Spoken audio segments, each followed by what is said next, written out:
Well, upscaling the local solutions is important because they address challenges that are not only local, but also regional or even global. So, for example, in the Atlantic Arctic region, communities, they face more or less the same challenges.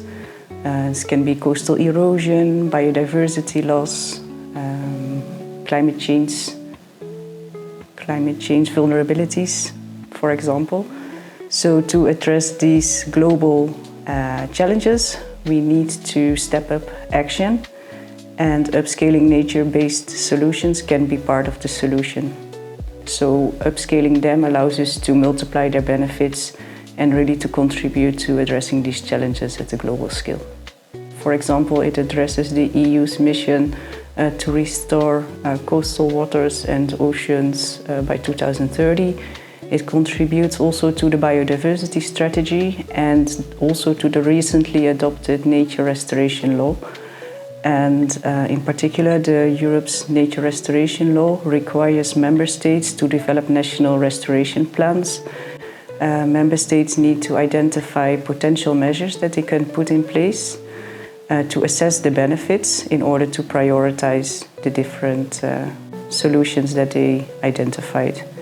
And in addition, they need to come up with financing plan to understand better who is going to pay. So in order to come up with this national restoration plan, countries need quite some information and credible information about what solutions are available, how effective they are, how they perform in terms of benefits as well that they can deliver to society. So, and this is where the A-Aagora upscaling analysis can contribute by identifying the potential areas where nature-based solutions can be implemented, but also to understand their costs and their impacts for society at large. For the upscaling analysis, we have developed an impact assessment framework, which is a stepwise approach to address the question where to scale up different nature-based solutions and to assess their environmental, social and economic impacts.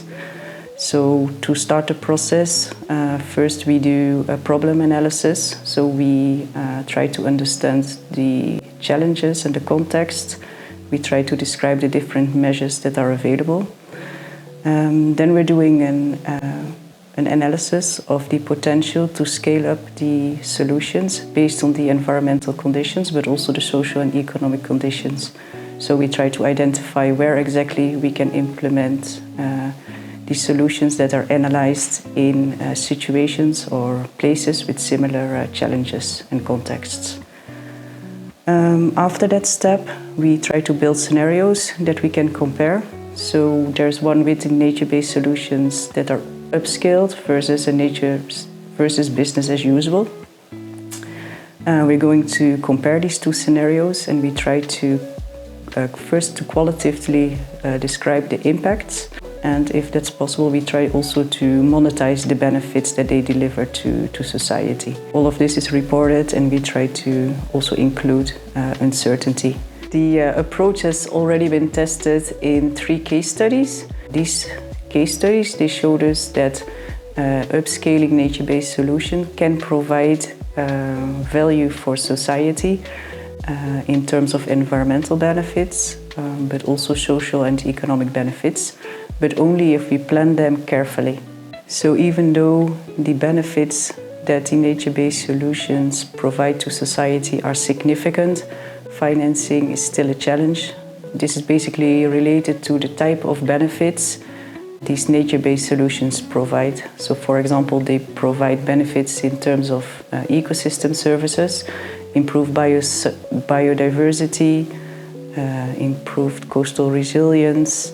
These benefits, they are in the public domain, so they're not directly financial streams related to these benefits. So therefore it's difficult to attract private financing sometimes. And also that's why we need to think about innovative financing mechanisms to finance these solutions. So for example, blended financing instruments that's combining public funds with private investments, or blue carbon markets. The scaling up analysis teaches us that upscaling of nature-based solutions isn't just about size, it's about creating impact. So it's about connecting local solutions to regional and national restoration targets. And it provides policymakers with a framework to justify and to prioritize their actions or the solutions that they identified.